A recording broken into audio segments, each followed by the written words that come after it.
기자와 대통령, 얼마 전에 문 대통령이 국내 현안에 대한 기자들의 질문에 답을 안 해서 논란이 됐었죠.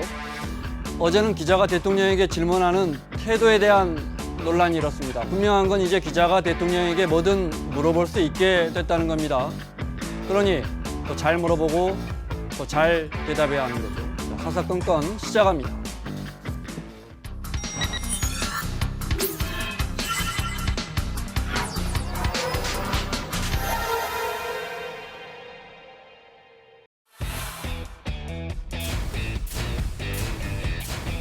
방안을 다 말씀해 주셨고요. 예, 그렇게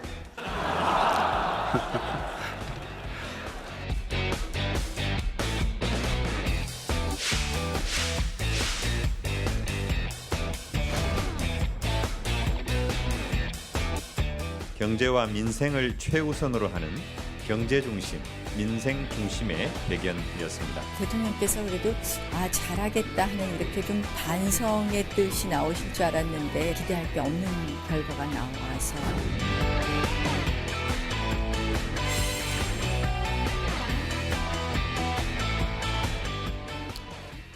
금요일입니다. 박상병, 박시영 두 분 정치평론가의 에둘러가지 않는 정치비평 듣겠습니다. 어서 오십시오. 네. 어제 신년 기자회견 평부터 좀 들어볼까요? 어떻게 보셨어요? 네, 지난달에는 이 대통령의 모습을 보면 좀 굳어있는 표정이 많았습니다. 네. 그리고 왠지 근심이 좀 가득해 보였다. 이런 느낌이 많이 전달이 됐는데 이번 신년 기자회견을 보니까 시종일관 굉장히 여유가 넘치고 밝은 표정이었어요. 그리고 거침없이 답변하는 걸 보면서 국정에 대한 자신감을 찾은 게 아닌가. 저는 좀 그렇게 네. 읽혀졌습니다.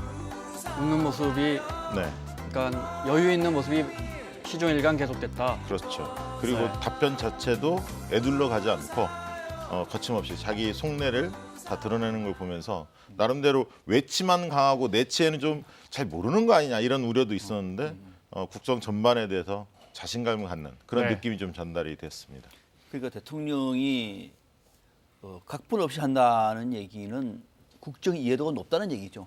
높지 않으면은 어떤 질문이 나올지 어떻게 답변하겠습니까? 뭐든 물어봐라. 그럼요. 그 네. 얘기인데 저는 가장 좀 인상적이었던 것이 역시 스포츠에 우리가 열광하는 이유는 각본이 없지 않습니까? 어떻게 될지 모르거든요. 2대0으로 지고 있다가도 엎을 수도 있는 것이고 그래서 막 열광하는 건데 어제 딱 모습을 볼 때도 각본이 없다 보니까 대통령도 누구를 지명해야 될지를 조금 헷갈려하는 것 같고 네. 기자들은 서로 눈에 띄기 위해서 뭐 휴대폰도 들고 네. 수첩도 들고 어떤 사람은 또 한복도 입고 오고 뭐 등등 이런 모습을 볼 때 저는 저런 모습이 어떻게 보면은 민주주의 국가에서 대통령의 진정성이라든지 언론의 자유로운 분위기를 만들어낼 수 있는 굉장히 좋은 모습이었다. 참 오랜만에 본 거 작년에 하고 네. 올해 처음 보는 것인데 앞으로는 저런 모습이 좀 정착됐으면 좋겠다. 그래서 각본 없는 드라마였다. 저요가 인상적이었습니다. 이게 1년에 한 번 할 게 아니라 분기별로 한 번씩 자주 했으면 너무 좋겠어요. 많이 하면 재미없어요. 그런가요? 한 번만 하면 한 번만. 아니 기자들이 알고 싶어하고 또 국민들이 알고 싶어하니까 저는 말씀하신 자주 것처럼 했으면 좋겠어요. 예. 선진국은 이렇게 대통령이나 총리가 기자실에 불쑥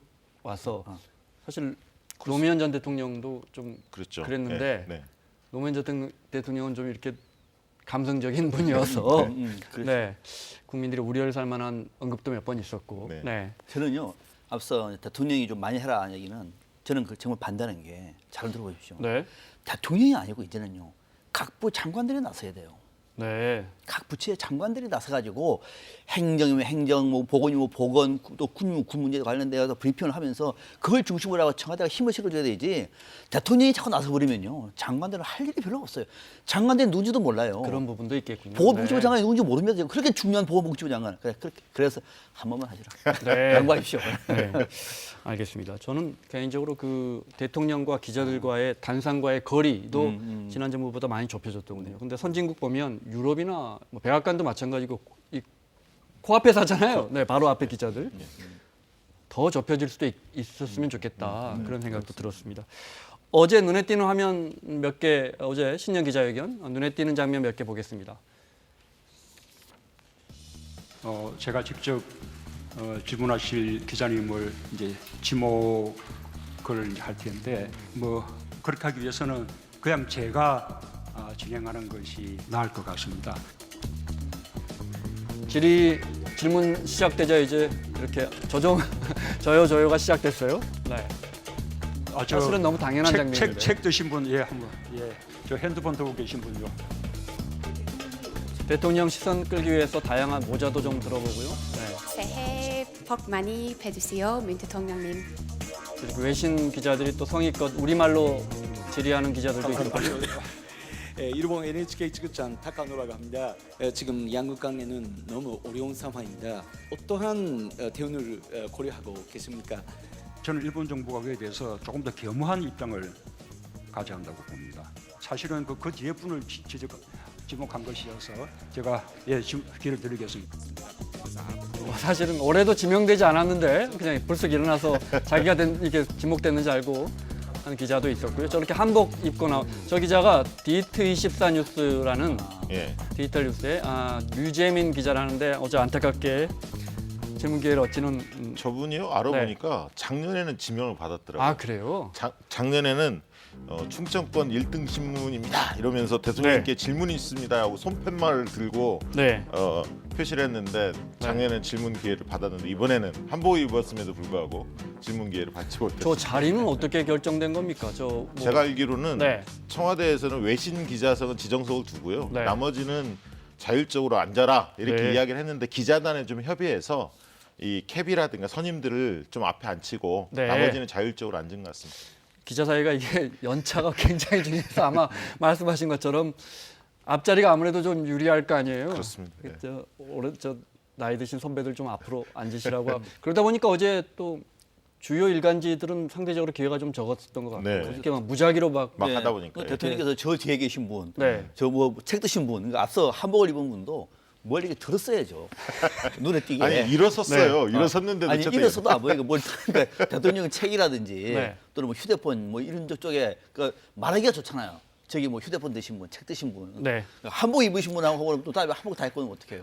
아마 그래서 이번 같은 경우에는 뭐 문재인 대통령이 지명을 하는 과정 속에서 조금 이렇게 한쪽으로 좀 쏠릴 수도 있는 여지가 있는 거거든요. 네. 그래서 앞으로 이걸 조금 더 개선을 해서 무슨 네. 뭐 신문사, 언론사를 밝히지 않다고 하더라도 이름 정도는 좀 적어서 네. 하는 것도 좀 괜찮겠다. 사실 우리 정도 경제에서 민주주의하는 나라에서는 너무나 당연한 풍경인데 그렇죠. 우리가 사실 몇 번 안 해봐서 아니 그러니까 이걸 자주 하면요. 썩 매끄럽지 않아요. 아니 그러니까 외신 기자만 가지고도 할 수 있고 네. 지방지 또 기자분들 지역 균형 발전에 관심이 있으니까 또 따로 할 수도 있고 그렇습니다. 그러니까 그렇군요. 이게 꼭 같이 하다 보니까 이제 네. 기회가 별로 안 오는 거죠.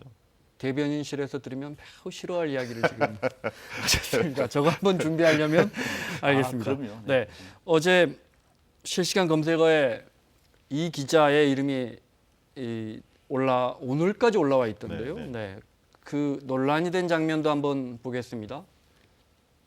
현실 경제가 굉장히 얼어붙어 있습니다. 국민들이 많이 힘들어하고 있습니다. 그 희망을 버린 건 아니지만 미래에 대한 불안감이 굉장합니다. 그 대통령께서 계속해서 이와 관련해서 엄중하게 바라보고 있다 이렇게 강조를 하시고 계셨는데요. 그럼에도 이 대통령께서 현 정책에 대해서 그 기조를 바꾸시지 않고 변화를 갖지 않으시려는 그런 그 이유에 대해서도 알고 싶고요. 그 자신감은 어디에서 나오는 것인지, 그 근거는 무엇인지 좀 단도직입적으로 여쭙겠습니다. 네, 경기방송의 김예령 기자님이십니다. 정부의 경제정책 기조가 왜 필요한지 우리 사회의 양극화 또 불평등 구조를 바꾸지 않고서는 지속 가능한 성장이 불가능하다. 라는 점은 오늘 제가 그 모두 기자회견문 30분 내내 말씀드린 것이었고, 그래서 그에 대해서 필요한 보완들은 얼마든지 해야 하겠지만 그 오히려 정책 기조는 계속 유지될 필요가 있다라는 말씀은 뭐 이미 충분히 드렸기 때문에 또 새로운 뭐 이렇게 답을 필요할 것 같지는 않습니다. 예. 경기방송 알고 계셨어요? 덕분에 홍보는 많이 된 것 같은데. 저도 처음에 이게 경기도에서 운영하는 OBS하고 헷갈려 하시는 다르더라고요. 그럼요. 이거 네. 민영 방송이더라고요. 경기도하고 상관은 없고요. 라디오 방송. 네, 그렇습니다. 근데 홍보는 많이 된 것 많이 같습니다. 됐습니다. 덕분에. 네. 네. 기자 질문에 사실 성역은 없습니다. 어떤 질문이든 할 수 있죠. 그런데 좀 아쉬움이 좀 있어요. 어쨌든 좀 질문을 하려면 정교함이 있어야 하는데 굉장히 좀 추상적이었고요. 또 태도에 있어서 조금 무례한 표현들도 좀 있지 않았나. 그러다 보니까 논란이 좀 많이 커진 것 같습니다. 이제 저는 대통령을 좀 듣고 좀 불쾌하는 느낌이 좀 있어요. 왜냐하면 기자회견문에서 한 20-30분 동안 경제 얘기를 굉장히 많이 했는데 근거 없는 자신감, 이 자신감이 어디서 나오냐 이렇게 얘기하니까 경제 기조에 대해서 왜 경제가 어려운데 대통령이 왜 이렇게 그걸 고치려고 하지 않고 그런 어떤 자신감이 도대체 어디서 나오죠? 라고 이제 단도직입적으로 이제 묻다 보니까 대통령이 나름대로 앞에서 실컷 설명했다고 생각하는데 추상적으로 물으니까 조금 불쾌했던 것 같은데 이럴 때일수록 약간 여유 있게 대통령이 또 답변했으면 좀 더 점수를 따지 않았을까 그런 생각도 들었습니다. 네. 그렇죠. 기자들의 질문에는 성역이 없는 거죠. 질문을 하라고 청와대 기자들이 온 거죠. 네. 그리고 또 대통령은 충실히 답변을 해야 되는 것이 당연한 것이고요. 또 기자는 개인의 궁금함을 뛰어넘어서 국민들이 알고 싶어하는 내용을 물어봐야 되지 않습니까? 그래서 뭐만 물어봐라, 뭐는 안 된다, 이건 안 되는 거죠. 그런데 저는 어제 보면서 김예령 기자입니까? 네. 질문의 내용이 핵심이 뭔지가 좀 헷갈렸어요. 저는 그런 것들은 그러면 안 되는 거예요. 우리들도 밖에 나가서 토론을 많이 하면서 플로어에서 질문을 받으면요, 어떨 때 정말 짜증날 때가 많습니다. 질문이 뭔지를 모르겠어요. 질문이 뭔지를. 이거는 아닌 거죠. 더더욱이 청와대에서 대통령을 상대로 질문을 한다고 얘기하면 탁 정말 찍어서. 들러가지 않으세요. 저는요. 그래서 질문의 핵심 내용을 알면 고마운 거죠. 대통령한테도 쓴소리를 할 수 있어야 됩니다. 당연히요. 네. 그런데 쓴소리인지 무슨 소리인지 내 질문의 핵심이 뭔지 모르면은 또 했던 얘기를 또 해야 된다고 얘기하고 그러면은 이거는 질문자의 준비가 덜 된 거죠. 그러니까 기자들의 수준을 좀 높여야 한다 이런 따끔한 얘기들도 많이 들렸습니다. 지난 박근혜 정부에서 만약에 김혜령 기자가 이런 질문을 그때 이제 정해진 순서대로만 가는데 불쑥 그 탄핵 정국이나 이런 데서 출입기자는 질문해야 되는 게 직업이잖아요. 그럼요. 네. 그런 자신감은 어디서 나옵니까라고 박근혜 대통령에게 물어봤다면 어떻게 됐을까? 그렇게 할 수 있었겠습니까? 네. 권위적인 정권에서는 대개 기자들 좀 무기력했죠. 네. 숨죽였죠. 그게 사실 아니었습니까? 그때 화면이 있나요? 준비가 된 것 같은데요. 네, 저거는 2017년 1월 유명한 화면입니다. 기자들이 대통령에게 정말 공손하게 다소곳한데요. 네. 50분 전에 부른 겁니다. 이렇게 모여서 아무런 질문하지 마라 했더니 질문하지 않고 이렇게 대통령이 자기 말 하고 그리고 갔습니다. 그리고 진짜 질문 안 했습니다. 네. 그러니까 기자들이요 어떤 정권이든 또한 사주의 입김이든 이런 거에서 벗어나서 소신 있게 해야죠. 정치권 이슈 다루기 전에 저희가 이번 주에 SNS에서 화제가 된 청와대 영상이 하나 있습니다. 기분 좋아지는 영상입니다. 하나 보겠습니다.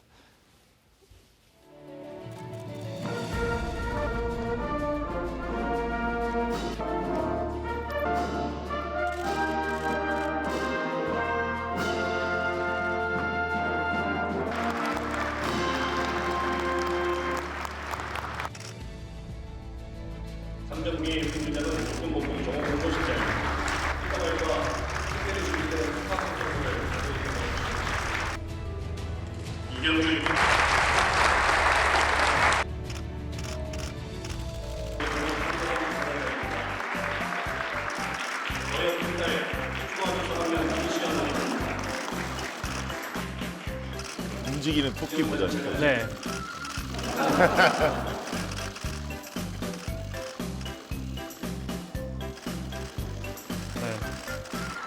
아유 다시 봐도 기분이 좋네요. 네, 분위기가 참 유쾌해졌네요. 네. 네. 그런 거 좋은 것 같아요. 이번 정부에서 왜 장관이나 임명할 때 전부 부인이나 심지어 어머니, 네, 자녀분들까지 다 이렇게 청와대 데리고 와서 네. 대통령이 꽃다발 주거든요. 네. 네, 그런 부분 좋은 것 같습니다. 이 아이의 그 해맑게 웃는 모습이라든지 네. 저런 자리에 저렇게 준비할 수 있을 정도의 생각을 가지고 청와대에 갔다는 것은 우리 사회가 그만큼 달라지고 있다는 것을 보여주고 있는 네. 모습입니다. 자, 저런 걸 이제 사전에 준비할 때 그 지난 정부라도 저런 아이디어가 없었겠습니까? 그럼 저희 아이 좀 데려가도 될까요? 네. 이런 모자 좀 써도 될까요? 그런 턱이 조금씩 낮아지고 있는 거죠. 그럼요. 네. 예. 자, 무거운 주제로 가겠습니다. 김태우 수사관에 대한 이제 검찰 차원의 징계, 이거 이제 사법 처리하고 상관없는 거, 그건 아직 결정이 안 된 것 같아요. 오늘 하고 있죠 지금? 곧 나올 것 같은데요. 네. 네. 네. 파면까지는 가지 않고 뭐 중징계가 내려질 거다 이런 이제 전망이. 원래 해임 중징계 요청을 했으니까 그 부분에 대한 이제 판단이 이루어지겠죠. 그 결과는 아직 안 나왔고요. 네, 안 나왔고요. 김태우 수사관이 이제 법원에 네. 가처분 신청을 했었어요. 이 징계 절차를 중단해달라 네. 이랬는데 오늘 이제 그 부분은 기각이 됐습니다. 그래서 왜냐하면 소송을 통해서 얼마든지 다툼을 할 수 있다. 네. 이런 판단을 내렸기 때문이죠. 네, 알겠습니다. 어제도 김태우 수사관의 폭로가 조선일보 통해서 나왔는데 김무성 의원과 또 김계춘 전 실장과 가깝다는 해운회사와 관련된 비위 첩보를 내가 올렸다. 그러니까 그 비리와 관련된 것이죠. 네, 첩보를 올렸더니 백원우 비서관이 역시 민정에 있죠. 네. 비서관이 경찰에 이첩해라고 해서 자료를 넘겼다. 어떻게 보면 문제 없어 보이지만 만약 이 말이 사실이라면 사실은 잘못된 민간인에 대한 정보이기 때문에 폐기해야 되는데 그리고 청와대는 그동안 폐기해 왔다고 주장해 왔는데 그렇지 않고 백원우 비서관이 이걸 경찰에 넘겨버렸다라는 주장 같아요. 네. 이 사건에 대해서 이제 청와대에서는 이렇게 해명을 했습니다. 뭐냐면 명백한 허위 보도다라고 네. 주장하면서요. 실제로 이인걸 감찰반장이 보고서를 작성하라 지시한 바가 없다. 네. 그러니까 그 얘기는 뭐냐면 김태우 수사관이 실제로 첩보를 수집해서 알아서 보고서를 썼고 근데 그 보고서를 읽어보니까 찌라시 수준이더라. 네. 카더라 통신이더라. 네. 그래서 근거가 좀 미약해서 이 문제를 더 이상 다루지 마라 얘기해놓고 다만 지자체와 해수부 공무원들의 비위 혐의가 이야기가 되고 있으니 이건 이제 법 규정대로 네. 관련 기관인 경찰에 넘겨서 조사해봐라 이러고 말았다는 겁니다. 근데 나중에 경찰이 내사해 보니까 혐의가 없더라. 네. 그래서 이제 마무리했다는 거고요. 네. 백원우 비서관이 연결이 돼 있는 부분에 대해서는 전혀 그런 근거가 없다. 이렇게 지금 청와대는 해명하고 있습니다. 이게 좀 간단한 문제가 아닌 것이요. 지금 팩트가 네. 서로 주장이 다르다 보니까 국민들도 상당히 좀 헷갈려하는 것 같아요. 네. 이게 어느 쪽 얘기가 맞는 것이니까 지금 김태호 수사관은 굉장히 중요한 얘기를 한 겁니다. 다시 말하면은 그때가 정권 교체 한지 얼마 안 된 2017년입니다. 네. 8월 달 얘기죠. 그럼요. 얼마 안 정권 교체되고 됐는데 석달 만입니다. 그럼요. 네. 청와대가 해운회사 사장을 민간인을 첩보를 했다고요? 그걸 만들어 가지고 보고서를 썼는데 백운호 비서관이 이거를 경찰에 이첩하라고 지시를 했다고요? 어마어마한 사건이에요. 이게 맞다고 얘기하면 그런데 또 지금 나오는 얘기는 백운호 전 비서관은 전혀 사실이 아니라고 얘기하고 있고 네. 김무성 전 대표도 경찰에서 오란 말도 없던데? 그럼 어떻게 된 거죠? 경찰로 이첩했는데 경찰이 뭉갠 겁니까? 그러니까 이게 지금 그런 부분은 잘 설명이 안 됩니다. 그러니까 그죠? 그러다 네. 보니까 어느 쪽 얘기가 맞는지는 아직까지 우리가 좀 화면에 백원우 전 의원이고요. 네.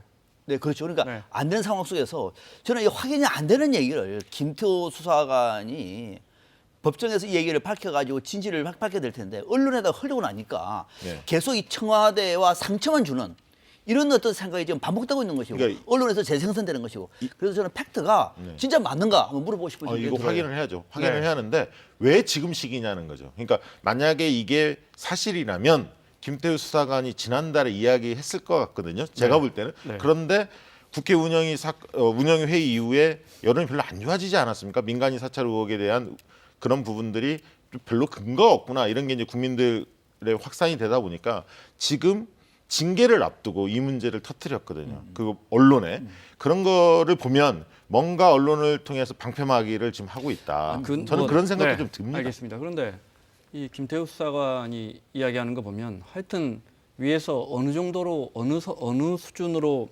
그런 첩보하지 마세요 이렇게 이야기했는지 모르겠지만 확인이 안 되지만 하여튼 계속 이런 보고를 첩보를 올린 것 같아요. 그렇죠. 네, 그거는 맞는 것 같고. 만약 이것이 핵심이 뭐냐면 민간업체의 핵심이 아니라 민간업체도 있지만 해수부의 공무원, 지자체 공무원이 이 문제에 대해서 특혜를 줬다 네. 때문에 이 문제 이제 공무원들하고 관련된 내용이기 때문에 첩보를 한 거죠. 근데 하다 보니까 정치인들이 연루된 거 아니냐라고 이제 김태우 수사관이 올린 겁니다. 그러면 그건 이제 첩보 대상이 될 수 있겠네요. 수 있습니다. 근데 제가 그렇기 여쭤보고 때문에. 싶은 건 이것이 이제 김태우 수사관 말처럼 주장처럼 뭐 계속 그런 보고를 올렸다면 미루어 짐작컨대 청와대에서 그런 보고 이제 더 이상 올리지 마세요라고 단호하게 하지 않았나 하는 가정이 가능하고 또 하나 여쭤보고 싶은 건 말씀하신 것처럼 그렇게 해서 백원우 비서관이면 사실 실세 비서관입니다.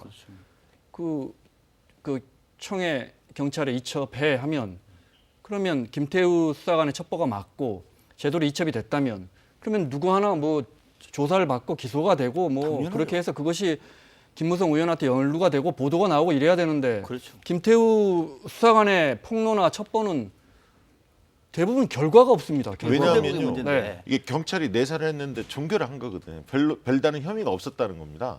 이 내용 자체 신뢰성이 떨어진다고 경찰이 판단한 겁니다. 그러면은 네. 그러니까 만약에 지금 배은호 전 비서관 얘기가 만약에 맞다고 얘기하면은 이 관련된 내용을 청와대의 금지 명령에도 불구하고 김태호 수사관이 계속 민간과 관련된 부분을 사찰을 해왔다는 얘기예요.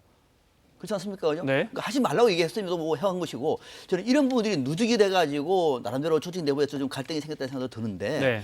만약에 관련되는 첩보가 사실이라고 얘기하면은 김기춘 전 비서실장 같은 경우도 또 이 문제와 관련한 또 조사를 받았어야 되는 거죠. 이게 이건이 굉장히 큰 겁니다. 김무성 의원은 자기가 아예 그 사건을 그 사람도 모른다는 이름도 거 아니에요? 모른다는 거거든요. 네. 이거를 모르고 의혹이 있다면 지금 바로 조사해봐라. 그렇죠. 네. 이렇게 좀 당당하게 이야기를 하고 있거든요. 그리고 이런 첩보를 해가지고 위에서 지시를 해가지고 보고서를 이첩을 했다고 얘기해버리면은 이 말 믿고 싶어 저는요. 네. 왜냐면 자기 나름대로 큰 피해를 지금 감수하고 진실을 밝히려고 얘기하니까. 그러나 믿고 싶어도 믿을 수 없는 근거를 하다 보니까 계속 이 문제 가지고 그냥 공방전만 반복되고 그러니까 있는 것 지금은요. 같아요.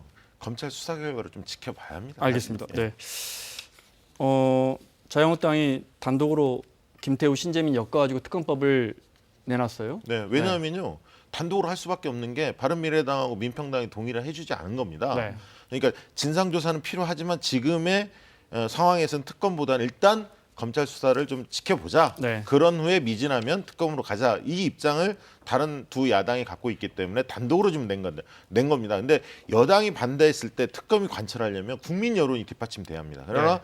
지금의 국민 여론이 한국당의 주장에 대해서 힘을 확실히 실어주지 않고 있거든요. 드루킹 압도적 특검 같은 경우에 민주당이 여론에 그렇죠. 밀려서 받았죠. 밀려서 네. 받았는데 지금은 그런 국면이 아니기 때문에 네. 탄력을 받기는 좀 어렵지 않나 그렇게 생각이 듭니다. 그러니까 지금 방금 우리가 지금 얘기를 했다시피 김태호 수사관의 얘기에 대해서 뭔가 청와대에서 내밀하게 문재인 정부도 이전 정부가 별로 다르지 않구나라고 하는 사실을 폭로를 한다. 그렇게 해서 우리 사회 공직사회에 나름대로 정의가 하겠다라고 하는 취지라고 얘기하면은 우리 같은 사람들한테도 딱 볼 때 아 이거 맞구나 해서 특검을 해야 된다. 이는 검찰이 수사할 수 없다라고 하는 결론이 나와야 될 텐데 네. 왜 특검을 하는 거죠 지금? 그러니까 이런 문제가 생기다 보니까 네. 특검을 하자는 아마 자유한국당 입장에서도 앞으로 특검이 만약에 된다고 하더라도 여기서 밝힐 수 있는 내용이 별로 없어요. 본인의 주장밖에 없어요. 본인의 주장밖에. 네. 이거 가지고 특검하는 전례는 없는 거죠. 알겠습니다. 시간이 얼마 남지 않았는데 그래도 자유한국당 그 광주 5.18 민주화운동 진상규명조사위원회에 자유한국당 뭐 3명인데 그중에 지만원 씨 넣을 거냐 안 넣을 것이냐 관련해서 넣어야 한다고 주장하는 김진태 의원의 이야기 먼저 들어보겠습니다. 국방위에 있는 우리 당 의원들은 대체로 그 지만원 씨를 추천해야 된다고 생각한다는 거고요. 지만원 씨가 없이는 이 북한군 개입 여부를 논한다는 것 자체가 좀 의미가 없는 거예요. 그분의 말이 맞는지 아닌지 이제 시작을 해보자 이건 얘기죠. 라디오 진행자와도 설전을 벌였는데요. 아니 지만원 씨 주장의 근거가요. 대부분 5.18 당시에 찍힌 사진들에 근거한 것인데요. 또 이러신다. 그 예, 예. 사진은요. 예. 사진이 지금 굉장히 많고 하나하나 다 근거를 가지고 있기 때문에 지금 예. 여기서 우리가 방송으로 그게 맞냐 틀리냐를 논할 필요가 없고요. 예. 또 지금까지 하나는요. 그 지만원 씨의 그 주장 중에 단 하나라도 사실로 밝혀진 게 있습니까? 사회자님, 예, 제발 예. 좀 해주세요. 예. 만약에 그렇게 지만원 씨 말이 뭐 이것도 이상하고 저것도 이상하고 예, 문제가 예. 많다고 하면 예, 예. 문제가 많다고 하면 다른 당, 민주당 같은 데서 오히려 좋아할 일입니다. 그러니까 김진태 의원 말은 지만원 씨를 그 위원회에 넣어서 지만원 씨가 북한군이 개입해가지고 광주 민주화운동이 일어났다고 하니까 진위를 따져보자는 거예요. 그렇게 만약에 지만원 씨가 추천이 돼서 들어가면 네. 정상적인 회의가 되겠습니까? 저는 갑론을박하다가 한치도 못 나갈 겁니다. 그리고 만약에 지만원 씨 주장이 사실이라면 지난 보수 정권에서 가만히 있겠습니까? 이 사건을 그것만 보더라도 저는 지만원 씨 주장이 상당히 네.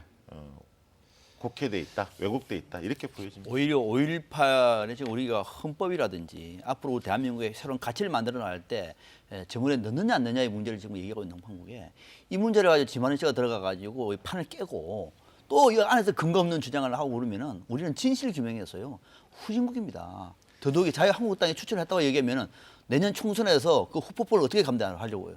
그거는 자유한국당에서도 김진태 의원 같은 분은 어떨지 모르겠으나 다수는 이거는 너무도 무리라고 하는 생각. 그래서 지금 제대로 안 되고 있는 거거든요. 이거는 조금 김진태 의원도 전체 국민들의 여론을 좀 감안해야 됩니다. 바른미래당 하태경 의원이 그 김진태 의원이 주장하는 5.18에 개입했다는 북한 사람들, 탈북자들 몇 명과 어제 기자회견을 했습니다. 네, 들어보겠습니다. 이분들이 지만원 씨에 의해서 간첩으로 물리고 있다는 겁니다. 소위 탈북 광수라고요. 광수라는 것은 80년 5.18 광주 때 북한 특수부대로 잠입했다 해서 광수라고 이렇게 부르고 있습니다. 지만원 씨 측에서. 그래서 이 네 분 다 그때 광주에 오셨다는 겁니다. 저는 1976년 1월 5일 생이고요. 음력 생리로 1975년 12월 5일 생입니다. 그때 당시 저는 4살이고 음력 생일로 저는 5살밖에 안 됩니다. 지금 이 사진에 보다시피 지금 이 사람이 제라고 말합니다. 광주 사태 때. 이게 4살짜리 모습인가요? 저는 77년부터 89년 사이에 함경남도 요독군에 위치한 북한의 강제 수용소에서 10년간 정치범 생활을 했었는데 사실 저는 뭐 지만원 박사가 약간 정신이 좀 나간 분이 아니신가 그런 생각을 하고 있었습니다. 그런 정신 나간 사람을 갖다 내세워가지고 5.18 진상위원회 한다고 그러니까 이게 얼마나 참담한 일입니까? 제가 강수 내려온 일도 없고 이건 말도 안 되는 소리고요. 초창기에 강수라고 할 때 제 이름은 없었습니다. 그런데 북한 요독 수용소에 관한 뭐 정치범 수용소 활동이라든가 이런 걸 하기 시작하니까 저를 어느 날 또 강수로 몰기 시작하더라고요. 시간 때문에 하여튼 저분들이 얼마나 억울했으면 저 자리까지 나왔겠습니까? 상식 지만원 이하의 박사는- 주장을 하고 있는데 지만원 박사는 그렇다 치더라도 부디 자유한국당이 이승을 찾기를 바랍니다. 2019년인데 저희가 또 간첩 논란을 또 하게 될 거라고 생각 못했습니다. 끝으로 그러면 자유한국당이 전당대회를 앞두고 있어서 그럽니까? 잘 모르겠습니다. 굉장히 빠르게 강하게 우클릭을 더하고 있는 것 같습니다. 그렇습니다. 중도 보수 진영을 버려두고요. 네, 제 느낌은 그런데. 네, 그러니까 태극기 부대를 너무 의식하는 것 같아요. 그러다 보니까 자꾸 구구적인 이야기에 지금 그 영향을 받고 있는데 그러다 보면 낭떠러지에 직면하게 돼 있습니다. 그러니까 총선에도 악재죠. 그런 모습도 국민들 상식에 어긋나는 행위들이 누적이 되면 그거는 심판을 받게 돼 있거든요. 그러니까 한국당이 요즘에 지지율이 좀 오르다가 다시 내려앉고 있거든요. 바로 이 지만원 씨 문제 그리고 이순자 씨의 발언 이런 문제에 대해서 한국당의 입장을 명확히 내지 않았었거든요. 그런 것 이미지들이 과거랑 달라진 게 없구나 이런 어떤 느낌을 전달한 거 아니겠습니까? 오히려 일부 의원들은 적극적으로 옹호하고 있단 말이죠. 그렇죠. 어떤 조직이든지요. 혁신을 하려고 하다가 혁신이 실패하면 어떻게 될까요? 반동으로 갑니다. 더욱이 전당대회를 앞두고 있습니다. 오히려 더 뒤로 갈 수 있다. 뒤로 가는 겁니다. 딱 지금 자유한국당의 그런 모습입니다. 그 끝은 대체적으로 불행이었습니다. 그러니까 이 구구적인 생각을 갖는 분들도 지지자의 한 축은 분명하지만 그렇다고 해서 중심이 없으면 안 됩니다. 공당은 자기 중심을 명확히 세우고 그 중심하에서 밀고 나가야지 끌려다니면 안 되는 거죠. 근데 지금 그런 인상을 많이 줬다는 겁니다. 민주당 같은 경우에 여당이나 정부는 민주노총과 어느 정도 선에서 지금 단호한 면을 보여주고 그렇습니다. 있거든요. 예. 그런 게 좀 참고가 됐으면 좋겠습니다. 자, 박상병, 박시영 두 분과 함께했습니다. 다음 주에 뵙겠습니다.